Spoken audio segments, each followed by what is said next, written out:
아버지, 어때요? 우리 유정이 정말 착하죠?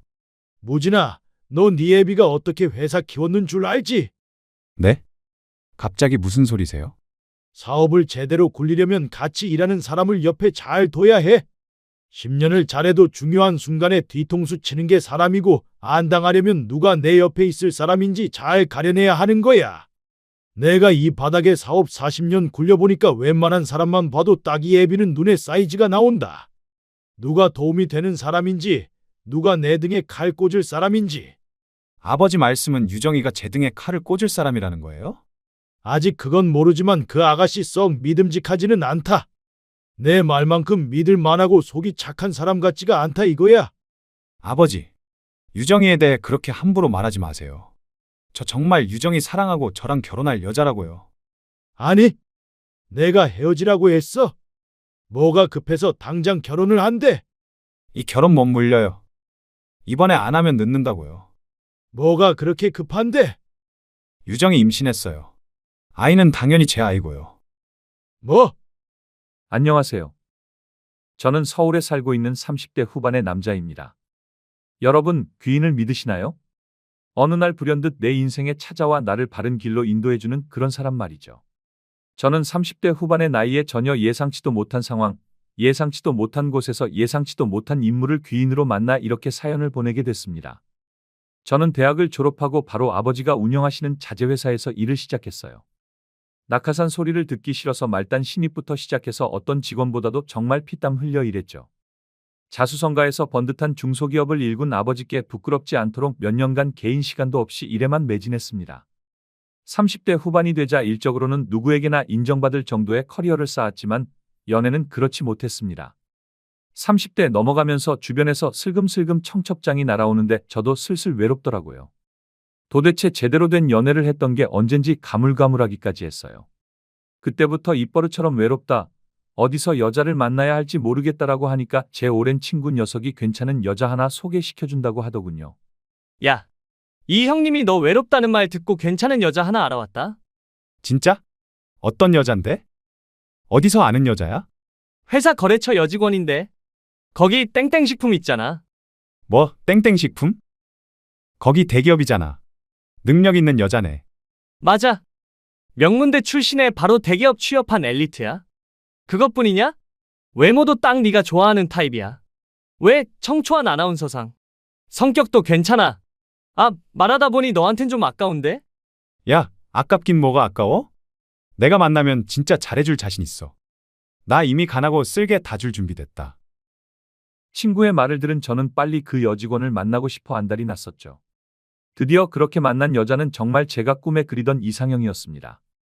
맑게 생긴 아나운서 스타일의 쾌활하고 다정한 말투. 거기에다 좋은 직장까지. 오히려 제가 너무 원하던 사람이 눈앞에 딱 나타나니까 불안하기까지 했죠. 하지만 제가 만난 사람은 몇 번의 만남 동안 저에게 계속해서 믿음을 주는 사람이었습니다. 무진 씨, 이거 받으세요. 이게 뭐예요? 이거 제가 만든 생강젤리예요. 저번부터 무진 씨 잔기침도 자주 하고 목을 계속 가다듬는 게 목이 칼칼한가 해서 제가 만들어 봤어요. 아, 유정 씨 어떻게 아셨어요? 저 한절기만 되면 목 잠기는 것 때문에 회사에서 일하면서 물 계속 마시는데 와, 진짜 감동이에요. 이제 일하면서 이거 하나씩 먹으면서 하세요. 다 먹으면 제가 또 만들어 드릴게요. 연애 초반부터 매번 제가 모르는 제 문제까지 세심하게 관찰해서 도움을 줬습니다. 한 번은 제가 정말 존경하는 교수님이 돌아가셨는데 장례식 기간 동안 빈소를 지키는 제 옆에서 속옷도 가져다 주고 영양제까지 꼼꼼히 챙겨준 게 바로 제 예비 아내였습니다. 본인 회사 연차까지 써가며 크게 상심한 제 옆을 지켜줬죠. 사려 깊은 배려, 진정성 있는 말과 행동에 푹 빠져 연애 1년 만에 저희 사이에는 결혼 이야기가 오가기 시작했어요. 이런 여자와 평생을 함께하고 싶었죠. 본격적으로 결혼 이야기가 구체화되어 갈 때 양가 부모님을 만나 뵙기로 했습니다. 예비 아내는 경상도 작은 마을 출신으로 본가도 쭉 그곳에 있었어요. 예비 아내와 함께 주말에 날 잡고 내려갔습니다.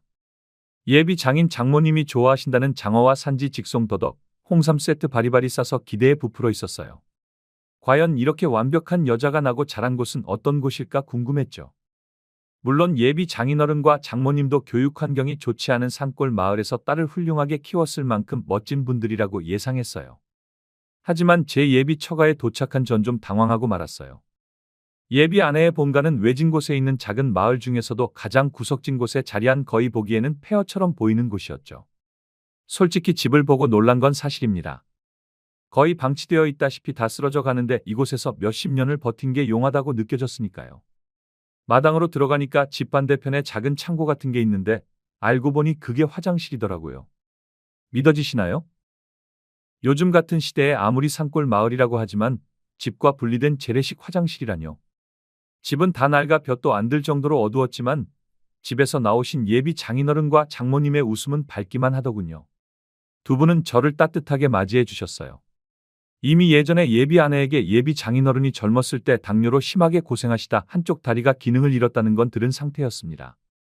예비 장인어른은 그런 불편한 다리를 쩔뚝거리며 마당까지 나와서 저를 환영해 주셨죠. 아이처럼 한박 웃음을 짓고 제 손을 꼭 잡고 악수를 해주시는데 집 외관을 보고 놀란 마음이 싹 달아날 정도로 기분이 좋았습니다. 예비 장모님도 제 얼굴을 보며 아유 헌칠하네 하면서 눈에서 꿀이 뚝뚝 떨어지시는데 앞으로 처가에서 예쁨 좀 받겠다 싶더라고요. 예비 장인어른은 다리가 불편하셔서 10년째 무직이었고 집안의 실질적인 가장은 예비 장모님이라고 했습니다. 지금은 읍내 건물 청소를 하며 생계를 꾸려나간다고 하시는데 아무래도 확실히 형편이 안 좋은 상태였어요. 어려운 집안 환경에서 두 분의 자랑은 단 하나, 딸이었죠. 예비 아내를 향한 두 분의 사랑과 자긍심은 남달랐어요. 우리 딸이 학교 다닐 때부터 그게 뭐고 그 신동이라는 소리 들었다 아이가. 국민학교, 중학교, 고등학교까지 쭉 1등만 하다가 서울에 대학까지 턱하니 들어가니까 동네 여편네들이 그렇게 배 아파했지. 엄마, 언제 얘기를 하고 있어? 가시네, 가만히 있어봐라. 내가 야, 그 흔한 읍내 학원 한 번 안 보냈는데 대학도 장학금 받고 들어간 거 아이가? 야가 공부만 잘한 게 아니라 내랑 바깥 양반이 우리 유정이 참 착하게 키운 거 우리 남서방도 알제? 그럼요. 유정이 너무 착하고 다정한 거 너무 잘 알죠. 그래, 우리 유정이 서울에 직장을 얻어다가 매달 우리한테 꼬박꼬박 월급 절반을 보내주는 그런 아다. 내랑 이 양반한테 과분한 딸이지. 암만 근께 우리 아가 얼라 때부터 그렇게 동네 할매들한테 잘했다. 할매들 평상에 모여 있으면 자가 어깨도 주무르고 앞에서 재롱도 피웠다 아이가. 남서방, 밖에 우리 집 뒷감 봤제? 저것도 우리 유정이가 이번에 어머니, 아버지 볼일 볼 때 편하라고 변기도 바꿔주기로 했다. 정말요? 진짜 대단하네요. 엄마, 딸 자랑 좀 그만해요. 나 얼굴 빨개져. 이 사람 밥 안 먹고 왔어. 배고프겠어요. 아이고, 내 정신 좀 봐라. 남서방, 그 괴기 좀 봐라. 괴기 좋아하나? 내가 남서방 온다고 괴기찜 했는데. 네, 어머님. 전 뭐든 잘 먹습니다. 예비 아내는 집안의 자랑이자 대들보, 개천에서 난 용이었습니다. 처음엔 어떻게 이렇게 열악한 환경에서 완벽한 예비 아내가 자랐을까 했어요. 환경 탓, 상황 탓 하나 없이 본인 인생 잘 개척한 예비 아내에게 존경심마저 생겼죠. 저보다 어린 사람이지만 보고 배울 게 많다고 생각했습니다. 또 예비 장인어른과 장모님을 뵙고 나니 이렇게 자식을 믿어주고 자랑스러워해주는 부모님이 계시기 때문에 예비 아내가 잘 자랐구나 싶었어요. 예비 아내의 소박함과 겸손함도 두 분에게서 물려받은 거라 생각했죠. 예비 아내는 꽤 높은 대기업 연봉으로 대학가 자취촌에 있는 7평도 안 되는 원룸에서 살고 있었거든요. 그때는 왜 잘나가는 예비 아내가 이런 곳에서 살까 했는데 월급의 절반을 계속 부모님께 드렸다니 이제야 이해가 됐죠. 저는 어려서부터 지금까지 변함없이 부모님을 그렇게 살뜰히 모시는 예비 아내의 심성에 또 한 번 반하게 됐습니다. 예비 처가에서의 첫 인사는 처음부터 끝까지 화기애애했어요. 예비 장인어른, 장모님 두 분 모두 소중하고 착한 딸 잘 부탁한다고 결혼을 허락하셨죠. 예비 아내의 부모님을 만나 뵙고 나니 아무래도 더 가까워진 것 같았어요. 그때쯤 예비 아내를 소개시켜준 친구에게서 연락이 왔어요. 결혼 허락도 받았으면 한턱 크게 쏘라고 말이죠. 제 이상형의 여자를 만나게 해준 친구인데 안 그래도 술 한 잔 사야겠다고 생각하던 참이었습니다. 저는 예비 아내와 함께 친구를 만났죠. 야, 이 자식! 좋은 여자 소개시켜줬더니 단번에 낚아채고 소식도 없어. 이래서 머리 검은 짐승은 거두는 게 아니라더니 은혜도 모르는 놈. 일단 한 잔 따라봐. 야, 오버하지 마. 결혼 얘기 나온 후에 너무 바빠서 내가 경황이 없었다. 유정 씨, 아니, 재수 씨. 얘가 이렇게 차가운 놈이라니까요. 한번 뒤돌면 먼저 연락할 때까지 문자 한 통이 없어요. 무진 씨가 요즘 바쁘긴 했어요. 와, 바로 편드시네. 이거 외로워서 나도 빨리 장가라도 가야지 진짜. 너 만나는 사람 있냐? 얘가 사람 무시하네. 근데 너 내 덕분에 이렇게 예쁜 신부 잡았는데 뭐 하나 없냐? 왜 가까운 데서 결혼 중매해주면 양복 하나 해준다고 하잖냐? 얘 봐라. 이거 노리고 불렀네. 속 보이는 놈. 야, 너 그럼 진짜 입싹 닦으려고 했냐? 그래, 무진 씨. 강민 씨 덕분에 우리들 이렇게 만나서 결혼까지 하는데 뭐라도 해서 줘야죠. 저도 무진 씨 만나게 해줘서 뭐라도 해주고 싶은데 무진 씨는 아니에요. 야, 역시 우리 재수 씨 말 잘 통하시네. 재수 씨 결혼식 준비 걱정 마세요. 저 아는 것도 많고 아는 사람도 많아서 무진이 저놈보다 돈 많이 될걸요? 저 자식 결혼식장이나 혼수, 신혼여행지 다 재수 씨가 알아서 하라고 하죠? 어머, 어떻게 아셨어요? 저 자식 예전부터 뭐 하나 고르거나 결정하는 거에 젬병이었어요. 어휴, 한심한 놈. 그 정도까지는 아니다. 그냥 우리 유정이 좋아하는 걸로 다 맞추고 싶으니까 그러지. 아니긴 뭐가 아니야, 임마. 회사 거래처 직원 사이인 두 사람은 언제부터 친했다고 주거니 받거니 척척 맞더라고요. 하지만 저도 예비 아내 소개시켜준 친구 녀석에게 고맙긴 해서 제 결혼식 날 입을 맞춤 양복을 해주겠다고 약속했습니다. 이후에도 종종 예비 아내와 친구, 이렇게 셋이서 식사나 술자리를 만들어서 만났어요. 예비 아내의 말로는 이제 결혼할 사람이니 상대의 친구들을 함께 만나는 게 서로 가까워진다나요? 제 친구뿐만이 아니라 저도 아내의 친구들에게 몇 번 인사를 했습니다. 확실히 서로의 친구를 소개시켜주니까 뭔지 모를 유대감이 생기는 것 같았어요. 재수 씨 결혼 준비는 어떻게 돼가요? 아직 정신이 없네요. 아직 제자리예요, 강민 씨. 무진 씨 아버님을 아직 못 뵀어요. 왜요? 야, 아버님을 왜 소개를 아직 안 해주고 있어? 아, 그게 아니고 우리 아버지가 근래에 계속 바쁘셨어. 저번 달엔 출장도 잦으셨고. 이제 자리 만들어야지. 뭐야, 혹시 아버지가 결혼 너무 급하게 한다고 뭐라 하시냐? 급하기 뭐가 급해. 그런 거 아니야?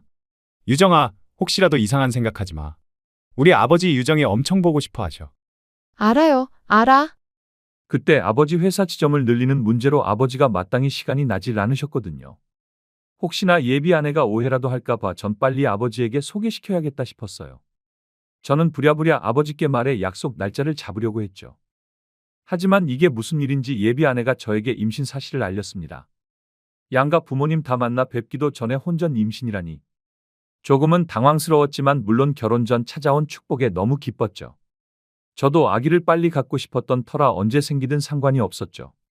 다만 예비 아내가 둘만의 신혼을 즐길 틈이 없다고 조금 실망하더군요. 저는 만에 하나의 경우에 대비해 예비 아내를 소개시켜드린 뒤에 아버지에게 임신 사실을 말씀드리기로 했습니다.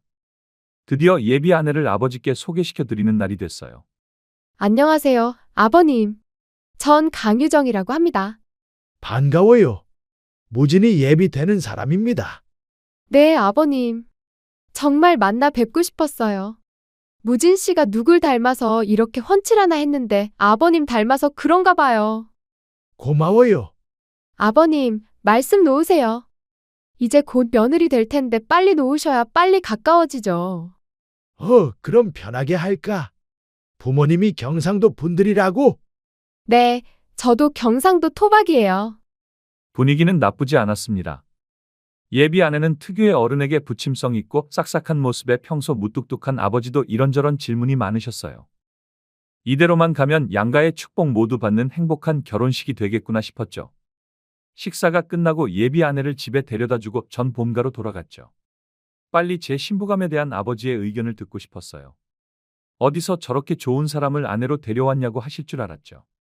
하지만 집에서 절 기다리던 아버지 입에서 나온 말은 정말 예상 밖이었습니다. 아버지, 어때요? 우리 유정이 정말 착하죠? 무진아, 너 네 애비가 어떻게 회사 키웠는 줄 알지? 네? 갑자기 무슨 소리세요? 사업을 제대로 굴리려면 같이 일하는 사람을 옆에 잘 둬야 해. 10년을 잘해도 중요한 순간에 뒤통수 치는 게 사람이고 안 당하려면 누가 내 옆에 있을 사람인지 잘 가려내야 하는 거야. 아버지는 갑자기 뜻 모를 이야기를 시작하셨어요. 저는 영문을 모르고 듣고만 있었죠. 내가 이 바닥에 사업 40년 굴려보니까 웬만한 사람만 봐도 딱이 애비는 눈에 사이즈가 나온다. 누가 도움이 되는 사람인지, 누가 내 등에 칼 꽂을 사람인지. 아버지 말씀은 유정이가 제 등에 칼을 꽂을 사람이라는 거예요? 아직 그건 모르지만 그 아가씨 썩 믿음직하지는 않다. 내 말만큼 믿을 만하고 속이 착한 사람 같지가 않다 이거야. 아버지, 오늘 처음 만나보신 거잖아요. 전 유정이랑 1년 넘게 연애했는데 아버지는 아버지 아들이 사람 하나 제대로 못 보는 뜨내기 같으세요? 지금 당장 헤어지거나 결혼을 그만두라는 게 아니라 이놈아. 좀 더 지켜보다 해도 안 늦다는 거야. 눈빛이 영 뭔가 꺼림칙하단 말이야. 말투나 사람 보는 거 하면 딱 남자 잡아먹을 눈인데 저 눈웃음이 사람 홀려서 알맹이만 홀랑 가져갈 웃음이라고 저게. 아버지, 유정이에 대해 그렇게 함부로 말하지 마세요. 저 정말 유정이 사랑하고 저랑 결혼할 여자라고요. 아니, 내가 헤어지라고 했어. 뭐가 급해서 당장 결혼을 한대. 이 결혼 못 물려요. 이번에 안 하면 늦는다고요. 뭐가 그렇게 급한데? 유정이 임신했어요. 아이는 당연히 제 아이고요. 뭐? 결혼을 늦추라고 하는 아버지에게 전 예비 아내의 임신 사실을 알렸습니다. 예비 아내가 임신을 했으니 결혼을 허락 안 하시진 않을 거라고 생각했어요. 아버지는 한숨을 푹 내쉬더니 말씀하셨습니다. 그래, 내 뜻대로 해라. 애가 들어섰으니 남자가 결혼을 물을 수도 없고 너도 대가리 컸으니 생각이 다 있겠지. 아버지는 찜찜해하시고 저도 아버지의 허락이 찜찜하긴 하더라고요. 하지만 그나마 허락은 하셔서 다행이라고 스스로를 위로했죠. 아버지는 일찍 어머니를 먼저 보내시고 혼자 저를 키우셨거든요. 아무래도 하나뿐인 아들의 하나뿐인 가족이니 좀 예민해지시고 걱정이 많으실 거라 생각했죠.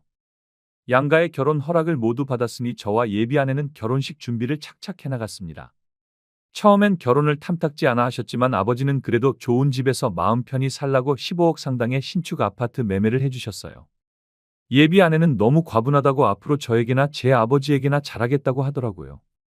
그렇지만 아버지도 하나뿐인 아들을 믿고 예비 아내에게 정을 주려고 노력하시는 건지 사정이 여의치 않은 예비 아내를 위해 원하는 혼수 목록을 정해오면 본인이 책임지겠다고 하셨습니다. 이 소식을 들은 예비 아내의 부모님께서 정말 좋아하셨어요. 결혼 전 미리미리 짐을 신혼집으로 옮기기 시작했습니다. 아버지께서 마련해준 혼수 덕분에 짐이 많진 않았지만 전 그래도 넉넉히 일주일 잡고 옮기기로 했죠. 하지만 원룸에서 생활하던 아내는 그날 밤에 짐이 박스로 단 8개밖에 나오지 않는다고 하더군요. 굳이 이삿짐 센터에서 연락할 필요도 없이 용달차 하나로 간단히 해결될 것 같았어요. 시간도 얼마 안 걸릴 테니 아내의 짐은 결혼식 바로 전날 옮겨도 문제가 없겠다 싶었죠. 용달차를 어디에서 불러야 할지 고민하는 예비 아내에게 제가 해결한다고 했습니다. 예비 아내가 사는 동네에서 가까운 센터를 찾다가 문득 개인 이삿짐 센터를 시작했다가 접은 대학 선배가 생각나더라고요. 사업 자금이 부족해서 사업을 접게 됐는데 아직 사업이 다 정리가 안 된 상태라서 미리 준비한 용달차를 팔지도 못했다고 한 게 떠올랐거든요. 전 그 선배에게 바로 전화를 했습니다. 안 그래도 놀고 있어서 시간 많다고 선배는 흔쾌히 도와주겠다고 했죠. 야, 그럼 주소 문자로 찍어 보내라. 내가 시간 맞춰서 갈게. 네, 선배. 정말 고마워요. 거기 주변에 마땅한 업체가 없어서 걱정했는데. 야, 고마우면 이걸로 축의금 퉁치자. 에이, 그건 당연한 거고 제가 수고비 더 챙겨드려야죠. 아, 됐다 임마. 밥이나 사. 그래요, 그럼. 제가 먼저 가 있을 테니까 비밀번호는 안 치고 들어와도 돼요. 그래, 이따 보자. 저는 선배에게 예비 아내의 집 주소와 신혼집 주소를 문자로 보내고 예비 아내에게 전화를 해서 용달차 문제가 해결됐다고 알렸죠. 예비 아내는 살았다고 그런 걱정 안 하고 자기는 결혼식 전이라 샵에서 마사지와 피부 관리 받고 밤에 신혼집으로 가겠다고 하더군요. 저는 알겠다고 한 뒤 신혼집으로 갈 준비를 했습니다. 신혼집에 도착해 먼저 가져다 놓은 제 짐을 정리하고 있었어요. 몇 시간 뒤 선배가 아파트에 도착했다고 문을 열어달라고 연락을 해왔습니다. 저는 공동현관을 열어주고 현관으로 나가 선배를 기다렸죠. 선배는 몇 분 뒤 끌차에 짐을 싣고 왔습니다. 선배, 오셨어요? 우리 진짜 오랜만이죠. 선배한테 이삿짐 배달 부탁하면서 얼굴 볼 줄 몰랐네. 이거 한 번에 다 들고 올라오셨어요? 저 내려오라고 부르시지. 야. 꽉 차 있지도 않아서 무겁지도 않더라. 근데 무진아, 네? 왜요? 근데 선배, 안색이 왜 이렇게 안 좋아요? 야, 그게 내가 이걸 너한테 어떻게 꺼내야 할지 모르겠다.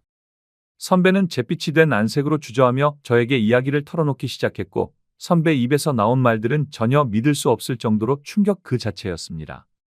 야, 내가 들으려고 그런 게 아니라 진짜 나도 이런 경우가 처음이라서. 아, 됐다. 일단 네가 듣고 판단하는 게 낫겠어. 선배, 대체 무슨 얘기를 하려고요?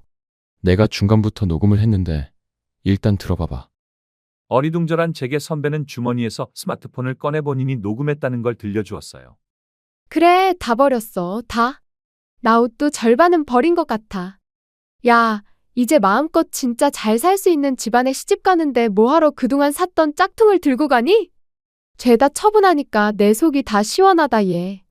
짐이 팍 줄어서 편하겠어. 이제 옷장에 전부 백화점에서 산 진짜 배기들로 꽉꽉 채워야지. 어? 아니야. 야, 내가 사달라는 거 다 사줘. 진짜 이번에 제대로 잡았어. 나한테 껌뻑 죽는다니까. 그래, 야, 말도 마. 이번에 들어가는 신혼집이 15억짜리다. 15억? 신축 건물이라서 이제 몇 년 사이에 20억, 30억으로 확 오를지 누가 알아? 그거 이제 이혼하면 절반은 다 내 거야. 내 거. 아, 진짜 호구 제대로 잡았다니까. 야, 그래도 3년은 살아야 하지 않겠니? 그동안 죽은 듯이 조용히 있어야지. 어머, 얘 말하는 것 좀 봐. 그러게 누가 멍청하게 사람 보는 눈도 없으래? 다 자업자득이야. 그 사람이 용달 불렀으니까. 거봐, 다 해준다니까. 나 손 하나 깜짝 안 해도 돼. 이게 대체 무슨 소린 거죠? 선배가 틀었던 녹음에서 흘러나오는 목소리는 분명히 얼마 후 저랑 결혼할 예비 아내의 목소리였습니다. 저는 호구 잡았다라고 깔깔거리며 말하는 목소리에 정말로 화가 났어요.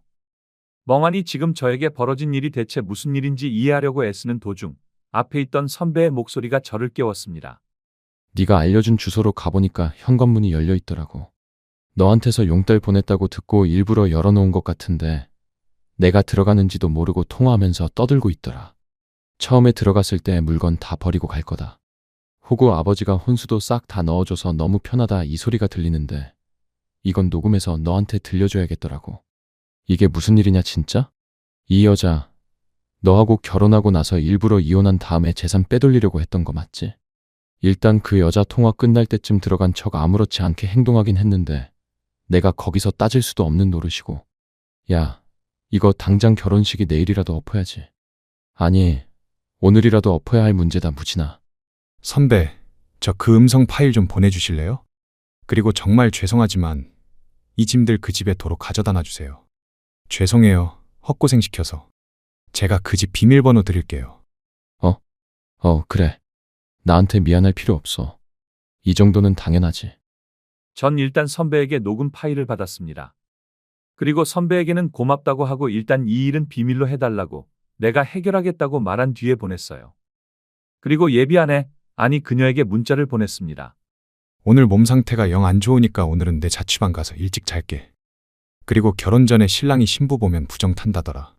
너도 오늘 일찍 쉬고 내일 결혼식장에서 보자. 라고 말이죠. 아, 정말 제 운명의 여자라고 생각한 사람이 알고 보니 저에게서 한몫 단단히 챙기기 위해 모든 걸 연기한 가증스러운 인간 이하의 물건이라니. 불현듯 아버지가 맞았구나 싶었습니다. 아버지의 촉이 확실하게 맞았던 거죠. 이래서 부모가 말리는 결혼은 하지 말라는 건가요? 전 그녀와 새로 시작하려고 했던 신혼집에 덩그러니 서 있었습니다. 당장 내일이었어요. 내일 그녀와 전 결혼식장에 들어가 수백 명의 사람들 앞에서 혼인서약을 할 예정이었단 말입니다. 눈앞이 깜깜해지더군요. 이걸 어디서부터 어디까지 해결해야 하나, 이 결혼을 취소해야 하는 거겠지? 하고 머리가 띵하고 아팠습니다. 그 순간 제가 있는 신혼집을 쭉 눈으로 훑었어요. 그 여자가 고른 바닥 자재와 벽지로 싹 다 리모델링을 끝내 깔끔한 집 안 내부와 그곳을 채운 최신식 가전제품들. 그걸 보니 거짓말처럼 다 정리가 되더군요. 제가 그 여자한테 어떻게 했는데. 우리 아버지가 아들만 믿고 저를 위해 몇십억짜리 신혼집을 내주고 지가 원하는 혼수로 가득 다 채워졌는데 내 뒤통수를 치고 이 집 절반을 가져가려고 해? 전 배신감에 온몸이 부들부들 떨렸고 당장 아버지를 만나기 위해 본가로 갔습니다. 결혼 전날 밤에 자신을 찾아온 아들을 본 아버지는 영문 모를 표정을 지으셨지만 제가 울분에 차 설명하는 걸 듣고 크게 노여워하셨어요. 그래도 식 올리고 혼인신고 하기 전에 알아서 다행이라고 저를 위로해 주셨죠. 아버지는 당장이라도 그 여자에게 달려가려고 하셨지만 전 말렸습니다. 사람을 잘못 본 것도 저고 그 여자를 가족으로 받아들이려고 한 것도 저니까요. 저는 아버지께 제가 해결하겠다고 말씀드렸고 아버지는 결국 알겠다고 하셨죠. 저는 아버지께 내일 결혼식에 저희 쪽으로 오기로 했던 사람들에게 결혼식이 취소됐다고 연락을 돌려달라고 부탁했습니다. 아버지는 늦은 밤 하객 명단을 옆구리에 끼고 결혼식에 초대한 지인, 친척들에게 쉼없이 문자를 보내고 또 전화를 하셨죠. 아버지에게 정말 면목이 없었지만 아버지는 아들 잡아먹을 뻔한 불효우를 제 옆에서 떨어뜨릴 수 있다면 뭐든 다 하겠다. 라고 하셨어요. 저는 결혼 없는 결혼식 전날 뜬 눈으로 밤을 보내고 있었습니다. 나를 믿어준 아버지를 모욕한 그 여자에게 제대로 복수를 하기 위해서요. 그때 선배에게서 전화가 한 통 오더라고요. 네, 선배. 짐도로 잘 가져다 놨다고 말하려고. 그리고 너무 낙심하지 말고 일 잘 해결해라 임마. 근데 너 혹시 아직 강민이랑 연락하냐? 강민이요? 네, 그런데요? 너 그럼 그 여자가 강민이 전 여친인 것도 알고 있었어? 네? 아니, 전 여친인지 아직도 사귀는 건지 모르겠다. 내가 어제 그 여자 얼굴 보고 어디서 본 것 같긴 했거든.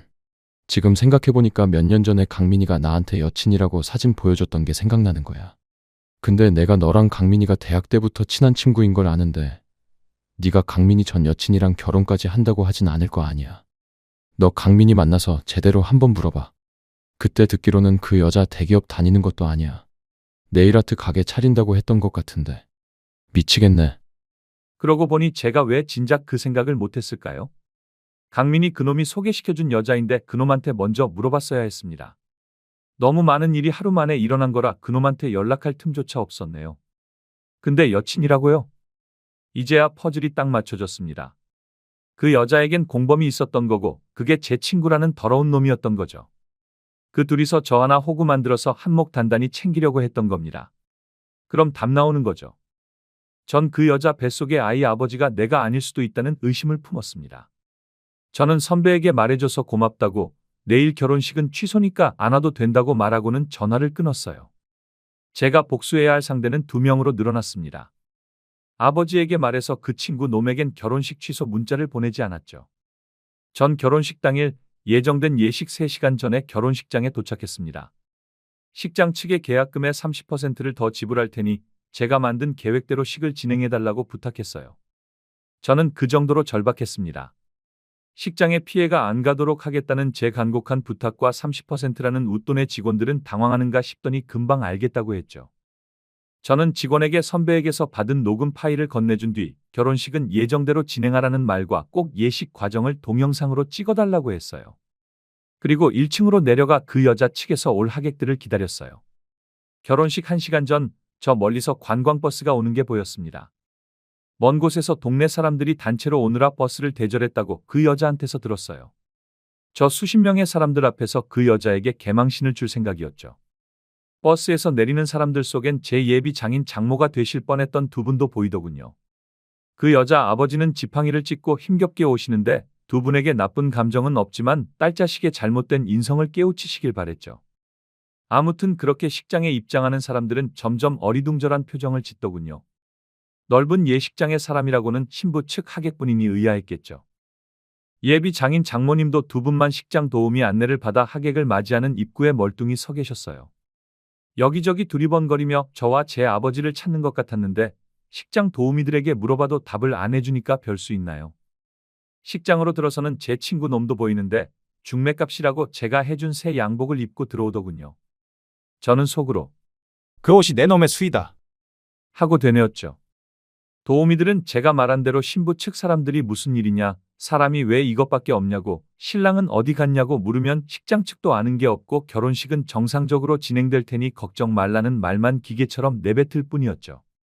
결혼식 시간이 다가올수록 사람들은 크게 웅성거리기 시작했어요. 아니 뭐야, 사람이 왜 이것뿐이야? 남편 아버지가 사업한다고 하객이 어마어마할 거라고 하더니만 그러게 이렇게 횡한데 결혼식을 하긴 하는 거야. 거참 식장에 우리 마을 사람들만 다 있는 것 같네. 유정 엄마, 이거 결혼식 하는 거 맞아? 점점 전염병처럼 동요하는 그 여자 측 하객들은 그 여자 부모님에게 따지기 시작했어요. 그녀는 신부 대기실에 있어서 이 사실을 전혀 모르고 있겠죠. 식장 도우미들은 제 지시대로 예식장 홀에 모여있던 사람들을 결혼식이 시작할 테니 식장으로 들어가 착석하게 했습니다. 사람들은 하나 둘, 이래도 되나 싶은 표정으로 자리에 앉았죠. 친구 놈도 그때부터 제 핸드폰으로 전화를 걸더군요. 무슨 일이 났나 싶겠죠. 전 그 전화를 무시하고 복수를 마무리 짓기 위해 다른 사람들의 눈을 피해 식장 뒤쪽으로 들어가 대기했어요. 식장은 고작 3분의 1도 차지 않았습니다. 사람들은 빈자리를 불안한 눈으로 훑으며 서로 속닥거렸어요. 결혼식 자리에 주례도 사회자도 신랑도 신랑 측 부모님도 없이 예정대로 결혼식은 시작됐어요. 거의 빈 식장에 신부 입장을 알리는 음악이 났죠. 신부 입장 음악이 켜졌고 그 여자가 등장했습니다. 눈을 내리깔고 세상 가증스럽게 등장한 그녀는 신부 입장을 하며 걸어왔죠. 그런데 하객이 허전한 게 이상해서인지 식장을 흘끗 보고 멈춰섰어요. 그때 그래 다 버렸어.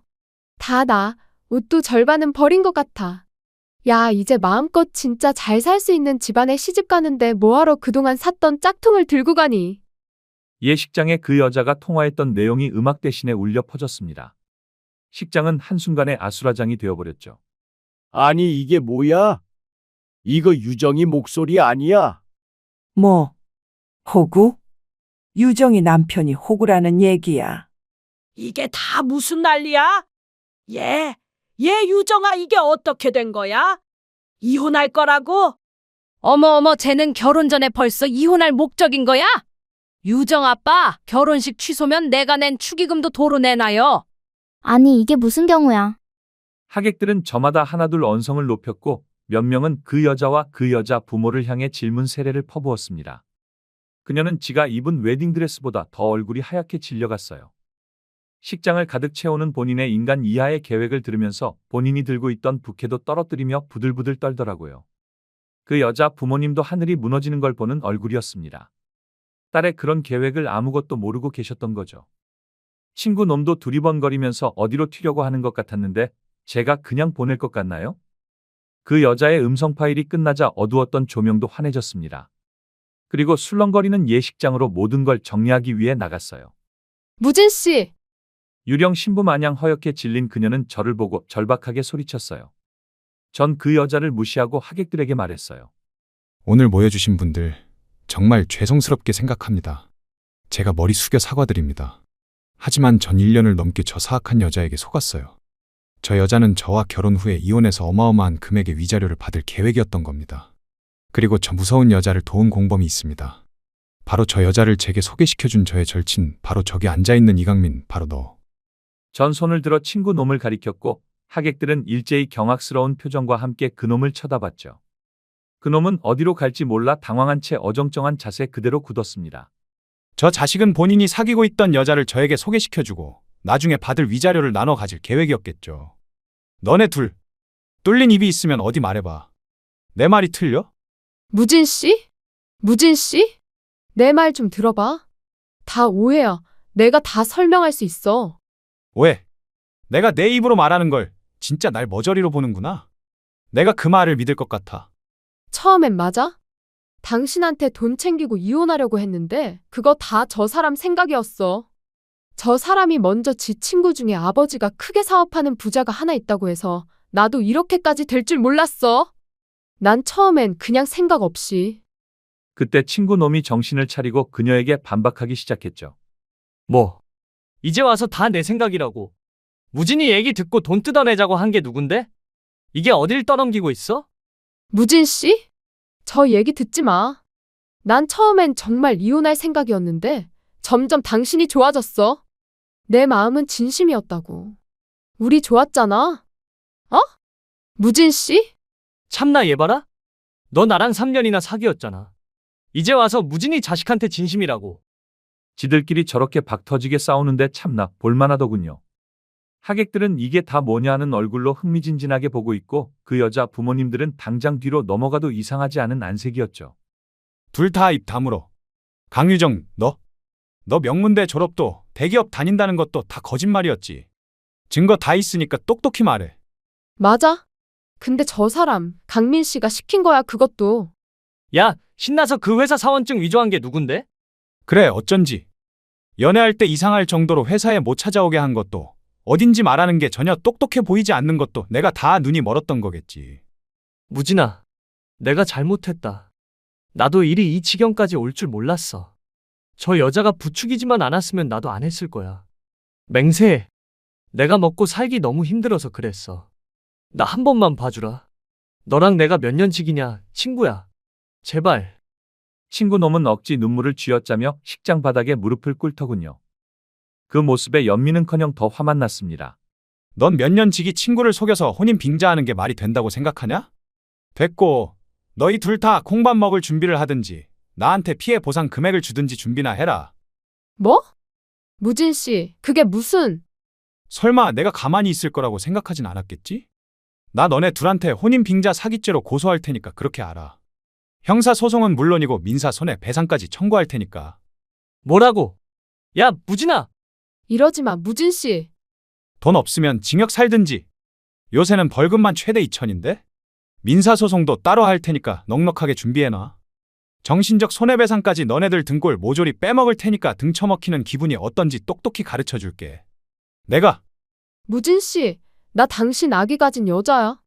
어떻게 나한테 그럴 수가 있어? 아, 그건 유전자 검사는 하고 나서 말해. 진짜 그 뱃속에 있는 애가 내 애면 그때 말하라고. 근데 명심해. 만일 내 애가 아니면 넌 추가로 친자 사기 소송으로 추가 고소당할 줄 알아. 알아들어. 전 그 말을 마지막으로 예식장을 박차고 나왔습니다. 그녀는 웨딩드레스를 질질 끌고 식장 밖까지 절 쫓아 나오더라고요. 그 더러운 손으로 잡고 매달리기에 뿌리치고 나갔습니다.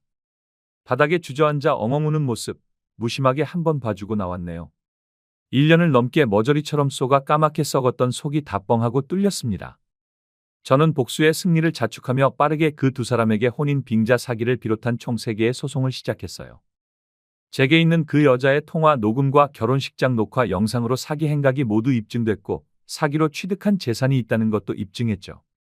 그리고 결국 소송 끝에 정신적 손해배상으로 제게 위자료를 줘야 한다고 법원의 판결을 받았습니다. 제가 받은 정신적 고통에 비해서 한없이 작은 금액이지만 그 인간 같지도 않은 것들을 괴롭게 하기엔 충분했죠. 정말 우스운 건 그 여자가 포기를 모르고 진짜 친자 검사를 했다는 거예요. 제 애라면 그걸 빌미로 다시 엮어보려는 거겠죠. 하지만 유전자 검사 결과 아이는 제 아이가 아니었습니다. 심지어 제 친구 놈의 아이도 아니었죠. 그 여자에게 제3의 남자가 있었던 겁니다. 여러분 믿어지시나요? 정말 끝도 없이 가지가지 아닌가요? 그 여자는 친구 놈에게도 버림받고 고향으로 돌아가 미혼모로 비참하게 살고 있다고 합니다. 그 난리를 다 보신 그 여자 부모님도 차마 그 여자를 내치지는 못하신 거겠죠. 그래도 평생 딸자식 착하다고 믿고 살아오셨을 텐데 그 두 분께는 참 안타까울 따름입니다. 친구 놈의 소식은 전혀 들리지 않습니다.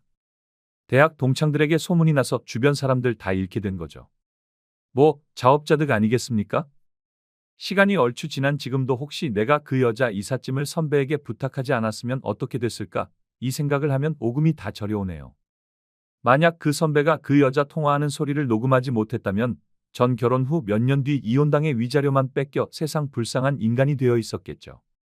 진짜 천운이 도왔고 그 선배가 제 인생을 살린 겁니다. 이 일로 귀인의 존재를 믿게 되었어요.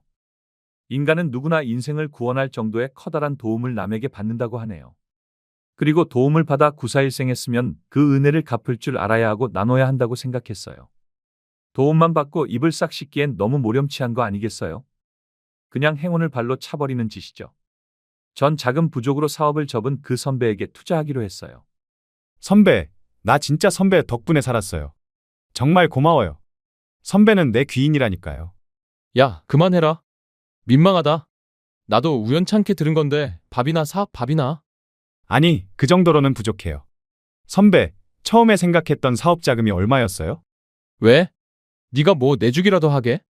네, 제가 투자할게요. 뭐? 야야, 실없는 소리 하지도 마. 됐다, 안 받아. 아니요. 선배 없었으면 그 여자한테 뜯길 돈이었어요. 아니, 선배의 사업 자금이 뜯겼을 돈의 10분의 1도 아니었을 거예요. 부담 가질 필요 없이 투자받아서. 선배는 한사코 거절했지만 저희 기나긴 설득 끝에 제 투자를 받아 이삿짐 센터를 열었어요. 저희는 서로에게 귀인이 된 셈이죠. 아버지는 그런 저에게 네가 한번 호되게 당할 뻔하니까 진짜 어른이 된 것 같다고 하셨어요. 전 크게 배신당한 상처를 딛기 위해 일에 집중하고 있습니다. 몇 주 뒤에 길게 해외 출장을 갈 예정이에요. 가서 일도 배우고 사람들도 많이 만나서 저 자신을 더 나은 사람으로 키우려고 합니다. 어쨌든 제가 사람 보는 눈이 영 아니라는 건 이번 사건으로 증명됐으니까요. 불행을 불행으로 끝내는 사람은 지혜가 없는 사람이고 불행을 하나의 출발점으로 삼아야 한다고 하잖아요. 저는 사랑했던 사람에게 등에 칼 꽂힐 뻔한 불행을 딛고 새롭게 시작하려고 합니다. 이야기를 들어주신 분들 모두 감사하고 또 스스로 다른 사람에게 귀인이 되는 경험하셨으면 좋겠네요.